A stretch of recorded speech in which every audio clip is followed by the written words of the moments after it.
dikenal dengan Tom Lembong. Menurut saya itu terlalu terkesan terburu-buru.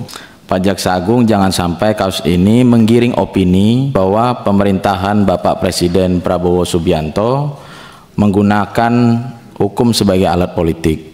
Kasus Tom Lembong ya, yang menimbulkan banyak pertanyaan di tengah masyarakat, bahwa dia bukan hanya satu orang Menteri Perdagangan, ada banyak Menteri Perdagangan yang juga melakukan impor. Penanganan penangkapan kasus Tom Lembong itu syarat dengan dugaan balas dendam politik. Kasus Tom Lembong, tidak ada angin, tidak ada hujan, tiba-tiba dinyatakan tersangka. Tentu memunculkan persepsi di publik. Apakah kasus ini murni penegakan hukum?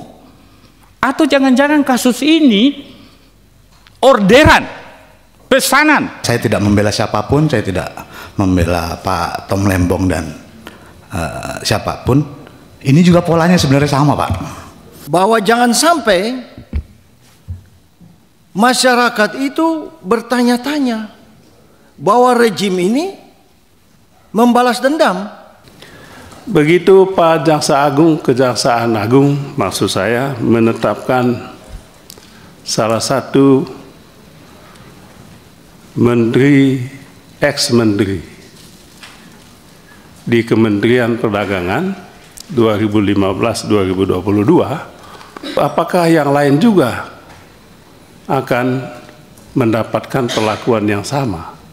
Kasus ini syarat dengan kepentingan politik. Tapi satu lagi, Bapak tidak boleh tebang pilih. Jangan nyasar Tom Lembong saja, harus berlaku adil pada semua pelaku.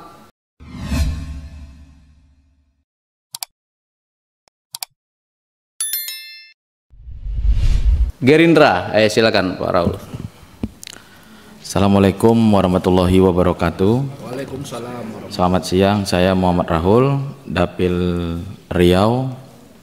Izin pimpinan, mungkin langsung saja selamat datang Pak Jaksa Agung beserta jajaran dalam rapat Komisi 3 ini. Yang pertama, Pak Jaksa Agung, saya ingin menyampaikan penetapan tersangka kasus dugaan korupsi impor gula mantan Menteri Perdagangan Thomas Trikasih Lembong atau dikenal dengan Tom Lembong. Menurut saya itu terlalu terkesan terburu-buru, Pak Jaksa Agung. Dalam antrian proses hukum, publik harus dijelaskan dengan detail konstruksi hukum kasus dugaan tindak pidana korupsi tersebut. Pak Jaksa Agung jangan sampai kasus ini menggiring opini yang negatif kepada publik dan beranggapan bahwa pemerintahan Bapak Presiden Prabowo Subianto menggunakan hukum sebagai alat politik. Pengusutan kasus tipikor Tom Lembong ini harus jelas, pelaksanaan tugas menegakkan hukum harus selaras dengan cita politik hukum pemerintahan. Indonesia memerlukan persatuan nasional yang kuat dengan tetap menjunjung tinggi tegaknya hukum. Kemudian ini yang selanjutnya ini masalah pidana, Pak. Kita sadar bahwa dalam pidana itu ada asas, bahwa bukti dalam pidana itu harus lebih terang dari cahaya. Saya pikir kita tahu semuanya. Kenapa? Karena memang bangunan hukum ini bangunan yang sangat spesifik, Pak Jaksa Agung. Tidak semua orang bisa mengakses bangunan hukum ini. Hanya orang-orang tertentu yang bisa mengakses. Oleh karena itu penegakan hukum yang berkeadilan, humanis, akuntabel, transparan, dan modern itu menjadi semacam harapan bagi masyarakat bahwa bangunan yang spesifik ini memang ingin dihadirkan untuk penegakan hukum yang berkeadilan. Nah, oleh karena itu dalam kasus yang disampaikan oleh Saudara Rahul tadi misalnya, kasus Tom Lembong ya, yang menimbulkan banyak pertanyaan di tengah masyarakat, bahwa dia bukan hanya satu orang Menteri Perdagangan, ada banyak Menteri Perdagangan yang juga melakukan impor. Dan tentu saja ya ada pimpinan yang di atas, dan itu juga ada rakortas dan lain sebagainya lah. Itu yang informasi yang kita dengar. Nah, kenapa lalu kemudian dipanggil, lalu dijadikan tersangka, ditahan, dan itu menimbulkan spekulasi publik. Dan itu kemudian ya dikhawatirkan mencederai ya citra ya Presiden Prabowo Subianto yang ingin menegakkan hukum seadil-adilnya. Jadi ini harapan kami, mudah-mudahan ini bisa dijawab dengan baik di sini, meskipun tidak mempengaruhi ya proses hukum yang sedang dijalankan oleh Kejaksaan Agung. Saya ingin juga masuk ke sumber daya alam tadi yang impor gula tadi.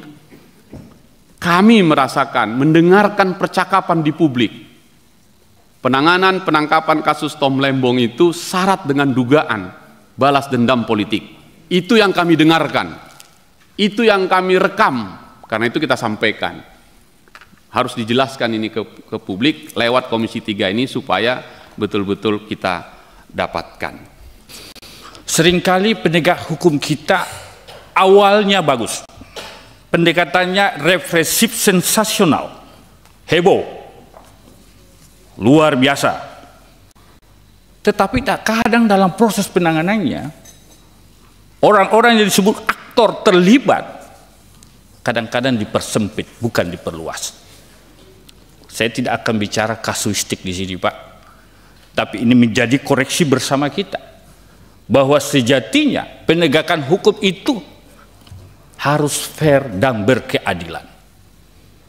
Seperti contoh tadi, kasus Tom Lembong, tidak ada angin, tidak ada hujan, tiba-tiba dinyatakan tersangka. Tentu memunculkan persepsi di publik, apakah kasus ini murni penegakan hukum, atau jangan-jangan kasus ini orderan, pesanan.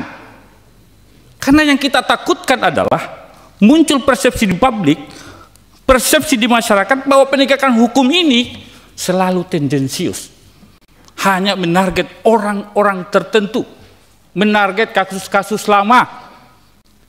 Nah, itu kita tidak mau, Pak. Saya percaya Pak Jaksa Agung pasti selalu meluruskan dan memurnikan penegakan hukum. Yang kedua, di Indonesia ini, Pak, luar biasa kita ini. Negara satu-satunya yang punya 3 institusi penegakan hukum pemberantasan korupsi. Saya yakin tidak ada di negara lain, Pak. Dan mungkin juga Indonesia akan tercatat bahwa pejabatnya paling banyak keluar masuk penjara, Pak. Bisa dicek, Pak. Pertanyaan saya, sampai kapan pendekatan-pendekatan represif ini akan dilakukan? Kita setuju penegakan hukum pemberantasan korupsi, tetapi seyogyanya 3 lembaga penegak hukum harus punya strategi bagaimana pencegahan pemberantasan korupsi itu, supaya nanti Kajari, Kajati tidak ditarget kasus-kasus, Pak. Bayangkan saja, Pak, kalau Kajati, Kajari ditarget kasus, harus sekian 5 kasus, 10 kasus. Saya menduga, takut saja, Pak, kasus tidak ada pun bisa diadakan, Pak. Karena besarnya kewenangan jaksa, karena punya kewenangan subjektif.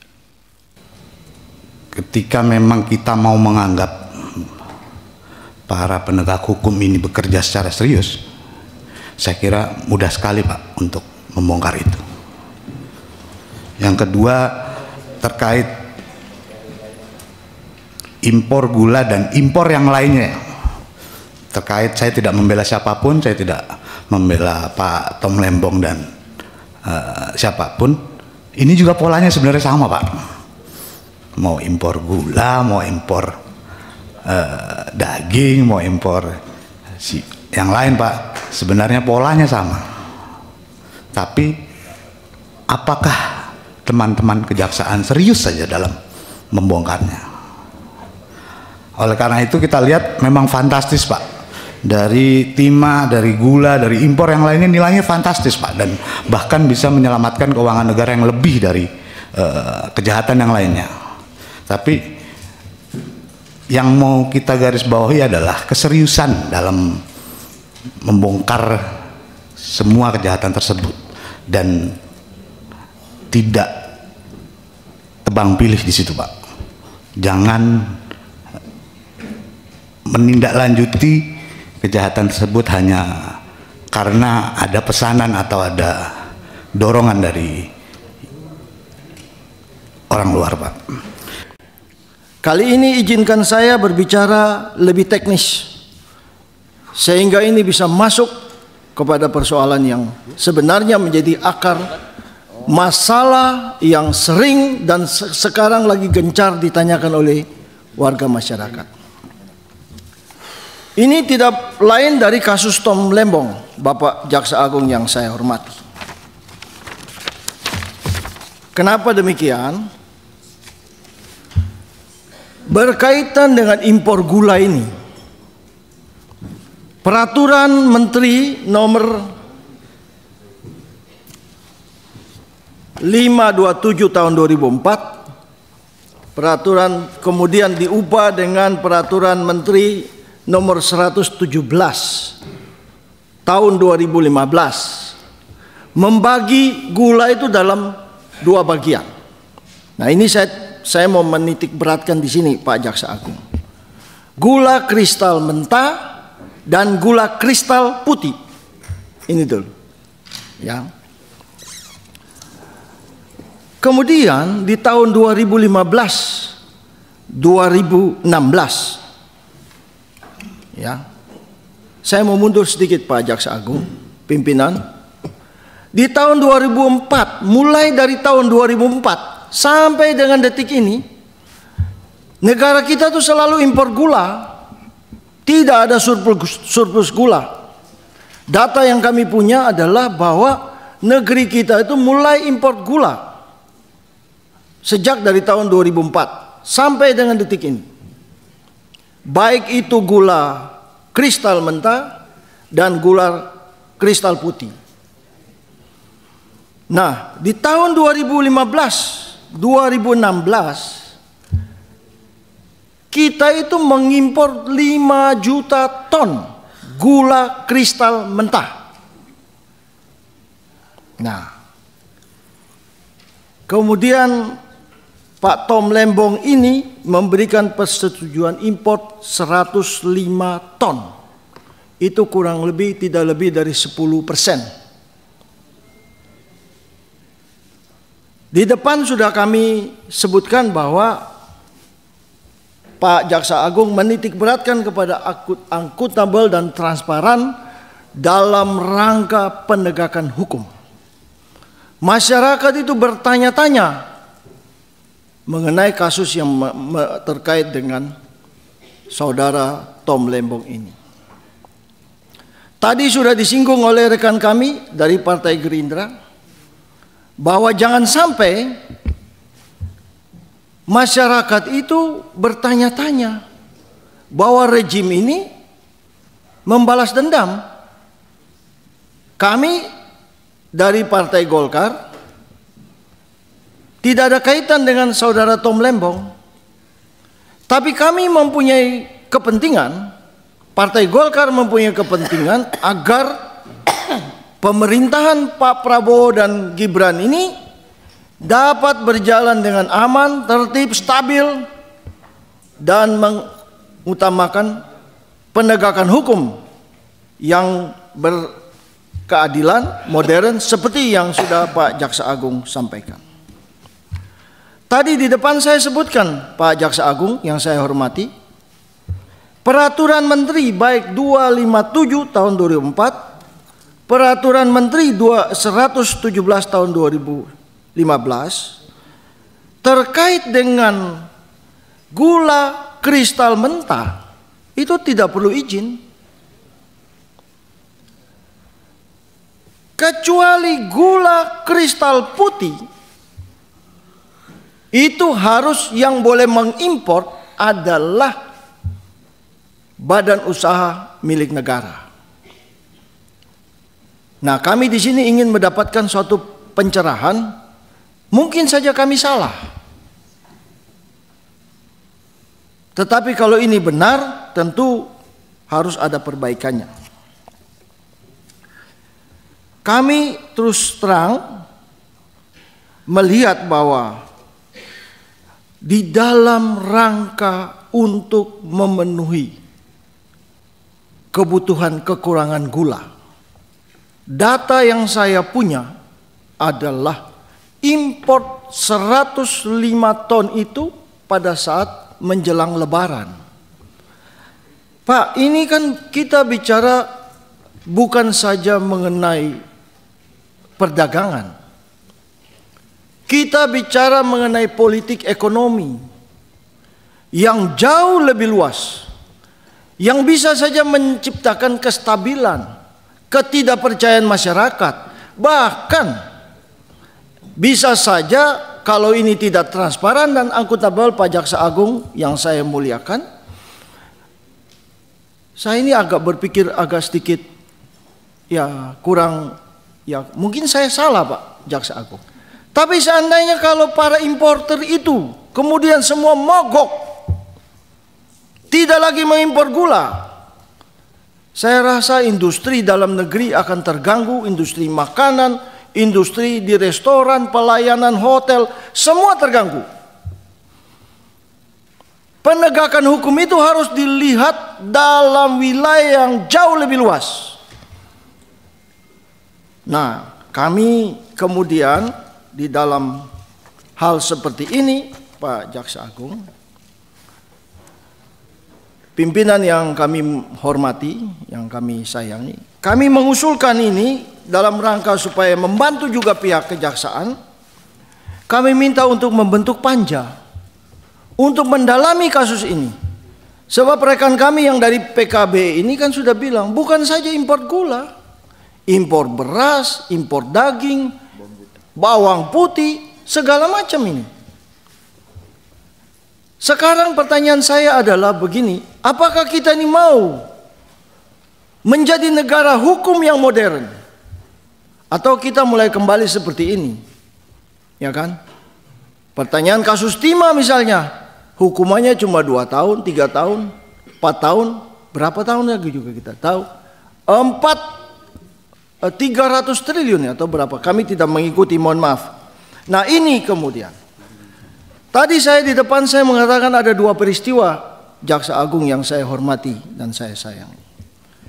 Kemudian timbul lagi itu kasus jam tangan itu Jaksa Agung. Saya minta untuk ini diselidiki karena di medsos-medsos itu sudah keluar rumah yang bersangkutan itu. Ada di mana itu? Di Hang Lekir atau di mana? Ya tadi rekan kami di belakang Pak Rudianto Lalo itu, kalau saya biasa panggil dia rudal Pak. Memang dia suka merudal orang itu Pak. Sudah sebutkan bahwa kalau kita menyapu ruangan ini dengan sapu kotor, bagaimana bisa kita membersihkan ini? Kami kasihan kepada Pak Jaksa Agung. Oleh karena itu kami mohon Pak untuk menindak. Begitu Pak Jaksa Agung, Kejaksaan Agung maksud saya menetapkan salah satu menteri, ex-menteri di Kementerian Perdagangan 2015-2022, saya menyatakan salut dan kami mendukung penuh itu. Silakan lakukan. Tetapi ada pertanyaan publik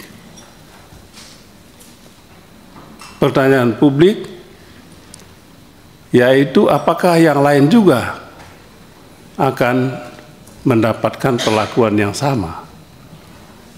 Menurut saya, kalau Pak Tom Lembong pada saat ini ditetapkan sebagai tersangka, menurut saya itu hanyalah strategi Kejaksaan Agung.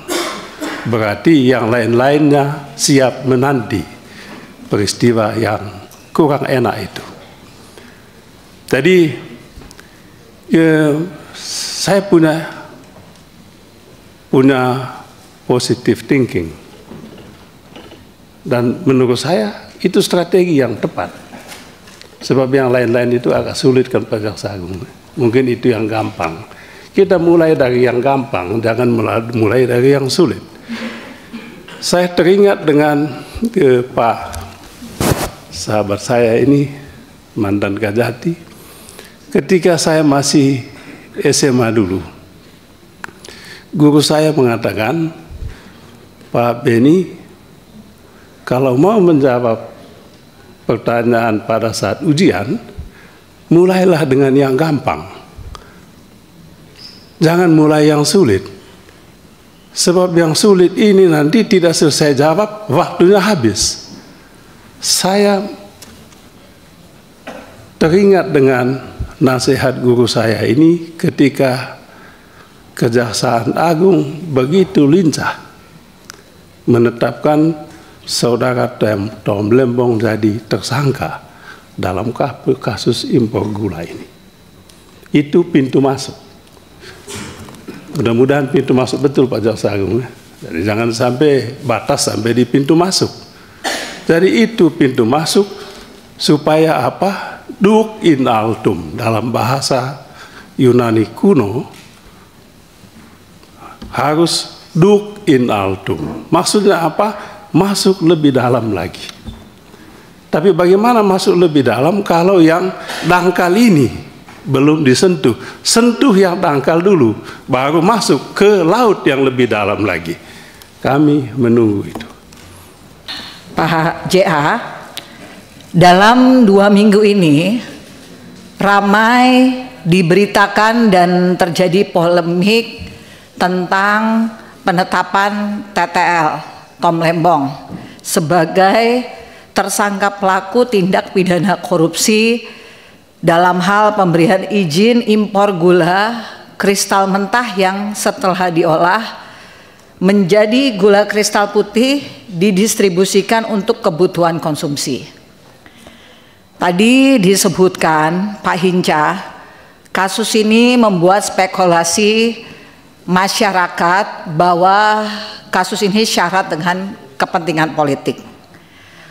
Oleh sebab itu, untuk tidak membuat gaduh, maka penting sedikit kita urai agar semua menjadi jelas. Izin pimpinan, saya minta sedikit waktu untuk bisa menguraikan agar kita semua menjadi jelas.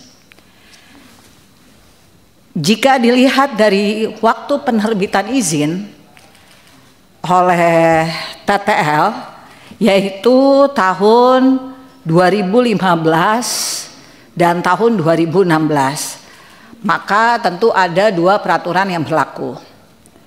Yang pertama, untuk izin impor gula yang diterbitkan pada tahun 2015, yang berlaku adalah Kepmen Perindak nomor 527/2004. Pasal 2 ayat 2 diatur bahwa gula kristal mentah dapat diimpor oleh perusahaan yang telah mendapat pengakuan sebagai importir produsen gula atau izin impor. Pasal 4 ayat 1-nya, untuk izin impor itu yang menerbitkan adalah Dirjen Perdagangan Luar Negeri Departemen Perindustrian dan Perdagangan. Pasal 2 ayat 4 menyebutkan gula kristal mentah yang diimpor tersebut setelah diolah menjadi gula kristal rafinasi hanya dapat dijual atau didistribusikan kepada industri.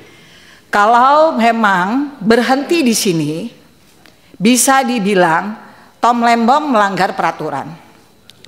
Tetapi di pasal 23 menyatakan bahwa pengecualian terhadap ketentuan dalam keputusan ini hanya dapat ditetapkan oleh menteri. Saya ingin memberikan Bapak-Bapak Ibu sekalian sedikit ilustrasi. Pada saat itu, dikarenakan harga gula cukup tinggi dan membebani masyarakat, khususnya masyarakat yang kurang mampu.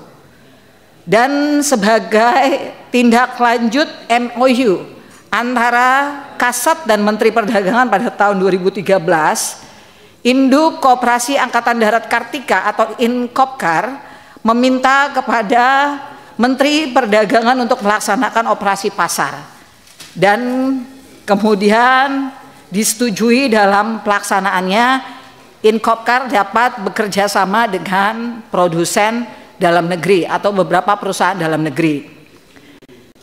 Beberapa perusahaan tersebut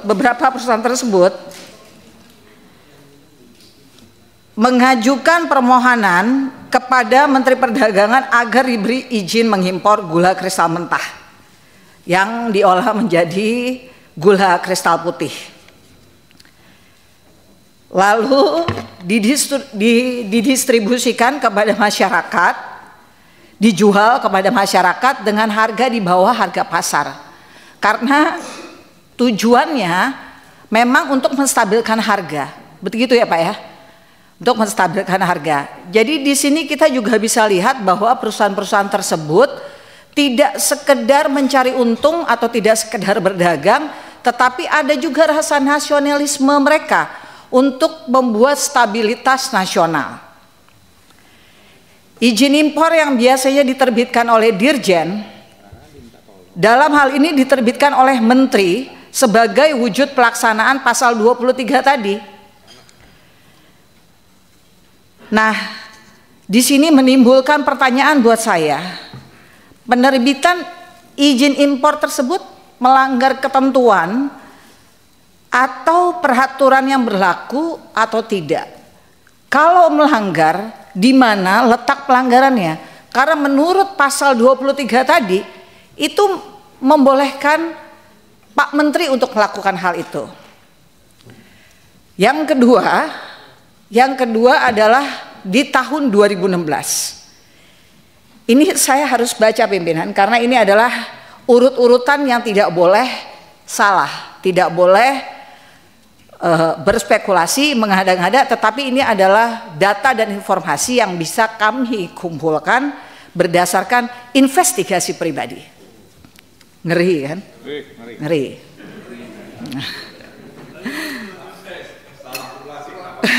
Izin, biar tidak terlalu tegang kali. Untuk izin impor gula yang diterbitkan pada tahun 2016 berlaku Peraturan Menteri Perdagangan nomor 117 tahun 2015 yang mulai berlaku sejak tanggal 1 Januari 2016 yang menjadi dasar izin impor gula dalam rangka kerjasama PT Perusahaan Perdagangan Indonesia atau PT PPI dengan 8 perusahaan produsen gula rafinasi. Ketentuan tentang impor gula dalam Permendak nomor 117/2015 ini secara substansi hampir sama dengan Kepmen Perindak nomor 527/2004 di mana gula kristal mentah yang diimpor dan diolah menjadi gula kristal rafinasi didistribusikan kepada industri di dalam Permendak nomor 117/2015 ini terdapat juga pasal pengecualian dengan persyaratan yang diatur pada pasal 28. Pada Kepmen Perindak 527/2004 pengecualian dari ketentuan cukup dengan ketetapan menteri. Tetapi dalam pasal Permendak nomor 117/2015 ini pengecualian dari ketentuan harus dengan persetujuan menteri berdasarkan kesepakatan rapat koordinasi antar instansi terkait. Jadi harus ada keputusan rapat rakor antar instansi terkait. Berdasarkan rakor tersebut di tanggal 28 Desember 2015 ada kebutuhan 200.000 ton gula. Untuk itu Pak Menteri Perdagangan Pak Tom Lembong menugaskan PT PPI dan dalam rangka pengadaan gula tersebut PT PPI dapat bekerja sama dengan perusahaan. Sebelum memberikan penugasan kepada PT PPI pada bulan September 2015, Menteri Perdagangan telah meminta kepada Menteri BUMN untuk menugaskan PT PPI dalam pengadaan gula tersebut. Lantas PT PPI kemudian menjalin kerjasama dengan 8 perusahaan produsen gula rafinasi. Berdasarkan permohonan yang diajukan oleh masing-masing 8 perusahaan produsen gula rafinasi tersebut, Dirjen Perdagangan Luar Negeri menerbitkan izin untuk mengimpor gula kristal mentah. Gula kristal tersebut diimpor lantas diolah menjadi gula kristal putih, dijual oleh PT PPI dengan harga 9.000 per kilogram yang selanjutnya disalurkan untuk kebutuhan konsumsi. balik lagi, dasar hukum penerbitan izin itu berdasarkan yang tadi, pasal 28 Permendak nomor 117 2015. Pengecualian dari ketentuan yang diatur dalam peraturan ini harus dengan persetujuan Menteri berdasarkan kesepakatan rapat koordinasi dengan instansi terkait.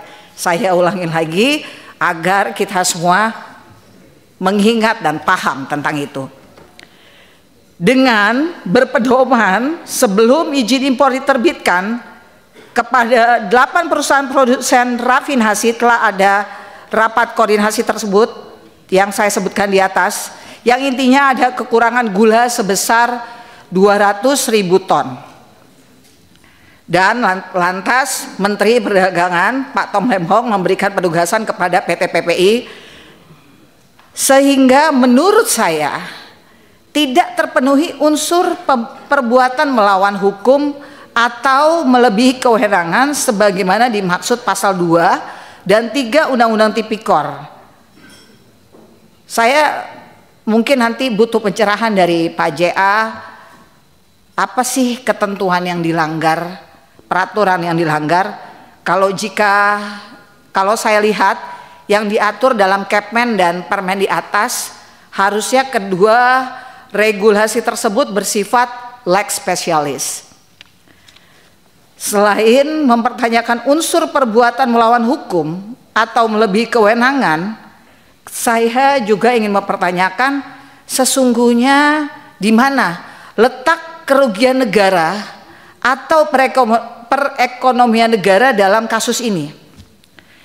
Jika mengacu pada perjanjian PT PPI dengan 8 perusahaan produsen rafinasi, harga 1 kg gula kristal putih adalah 9.000. Sementara harga eceran tertinggi adalah 13.000 pada waktu itu ya. Dengan demikian keuntungan yang didapat PT PPI bisa melebihi keuntungan yang diperoleh oleh 8 perusahaan produsen rafinasi tersebut. Jika dibuat perbandingan antara modal yang dikeluarkan pun, modal yang dikeluarkan oleh 8 perusahaan tersebut lebih besar daripada modal yang dikeluarkan oleh PT PPI. Jadi saya ingin minta pencerahan sekali lagi dari Bapak JA, di mana letak kerugian negara berdasarkan informasi dan data tersebut. 8 perusahaan produsen rafinasi mengeluarkan dana untuk mengimpor gula, biaya produksi dan pajak. Sementara PT PPI membayar di muka 20% dan pembayaran selanjutnya pada saat PT PPI akan menerima penyerahan gula dari 8 perusahaan produsen rafinasi tersebut. Dan saya sudah cek juga, mungkin informasi yang sampai di saya belum lengkap, Bapak yang terhormat Bapak JA. Saya belum mendapatkan informasi bahwa BPKP atau BPK untuk sudah mengeluarkan perhitungan kerugian negara. Nah, mungkin belum sampai informasi ke saya, jadi saya minta izin Bapak JA untuk menyampaikan bahwa BPK ataupun BPKP sudah berhitung tentang kerugian negara tersebut dan di mana letak kerugian tersebut. Yang berikutnya, nah ini tadi sudah disinggung Tom Lembong dan berulang-ulang, dan sejujurnya Pak, saya jadi agak bingung itu. Tom Lembong begitu dapat simpati, tapi Jaksa Agung kita juga luar biasa hebat. Tapi di medsos kan ada tuduhan politisasi hukum, kriminalisasi hukum, kan ada itu. Nah tadi Pak Beni sebenarnya kalau boleh saya simpulkan, dia bicara objektif tapi sekaligus membuat tantangan buat Bapak. Tidak mengkritik, tidak menyentil, malah dibalik Pak. Bapak dibebani Pak. Luar biasa Pak Beni itu. Maksud saya begini, Bapak pasti masih ingat rekam jejak Jaksa Agung Suprapto, dan saya baca bukunya dengan baik. Saya juga baca bukunya Baharudin Lopa. Kali ini saya berhadapan dengan Bapak saya harap Bapak tidak kalah reputasi dengan mereka. Salah satu contoh cara Jaksa Agung Suprapto ketika mau menangkap menteri. Dia telepon Soekarno, "Pak, saya mau tangkap menteri ini." Soekarno tidak mencampuri. Kenapa? Karena kejaksaan harus dijaga kemandiriannya, Pak. Dalam kaitan itu saya yakin Bapak ingin menjaga kemandirian ini, dan karena itu kita yakinkan bahwa Pak Prabowo tidak ikut campur dalam kasus ini. Saya yakin seyakin-yakinnya. Kalau boleh saya bicara terbuka dan jujur, Ketua Komisi 3 terbata-bata menjelaskan bagaimana Pak Prabowo itu sama sekali tidak terlibat. Cuma di medsos sudah terlanjur hal ini membuat catatan yang tidak enak. Oleh karena itu ada dua hal yang Bapak harus lakukan, Pak. Agar Pak Prabowo tidak kena, nama Bapak juga terjaga. Satu, Bapak kan menahan orang. Yang ditahan bukan orang sembarangan, Tom Lembong. Kalau menahan itu kan harus ada dua alat bukti. Buka, Pak, alat buktinya, Pak. Bapak jangan terlalu irit bicara begini, sementara medsos bicara luar biasa banyak. Kedua, kan Bapak lebih tahu dari saya, Pak. Kalau yang namanya perkara korupsi, tindak pidana korupsi, pasal korupsi itu kan ada unsur-unsurnya.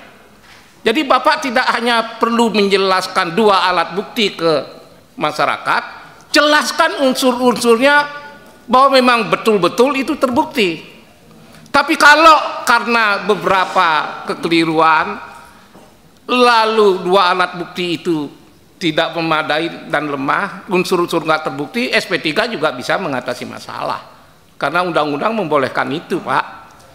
Tapi sekali lagi, kalau Bapak bisa membuka itu secara transparan, bahwa Jaksa Agung beserta aparatnya tidak sembarangan menetapkan tersangka, buktikan ada dua alat bukti, buktikan unsur-unsurnya ada. Tapi satu lagi, Bapak tidak boleh tebang pilih. Jangan nyasar Tom Lembong saja, harus berlaku adil pada semua pelaku. Kira-kira begitu ya, Pak ya. Maaf, ini kalau saya memberanikan diri supaya clear, karena Bapak orang baik, Tom Lembong juga orang baik. Maka harus ada transparansi di antara masyarakat agar masyarakat nggak bingung. Silakan Pak Jaksa Agung. Baik, mungkin saya prolog aja dulu. Untuk kasus Tom Lembong sama sekali kami tidak pernah ada masuk soal politik. Kami hanya yuridis dan itu yang kami punya. Soal nanti apa yang menjadi hal-hal yang bergulir di media, nanti akan saya minta Jampitsus untuk menyampaikannya. Karena untuk menetapkan seseorang menjadi tersangka itu tidak mudah. Kami melalui proses tahapan-tahapan yang sangat rigid dan tidak mungkin kami menentukan seseorang menjadi tersangka. Ini akan melanggar HAM. Kami pasti hati-hati. Nanti Jampitsus akan menyampaikan apa dan mengapanya.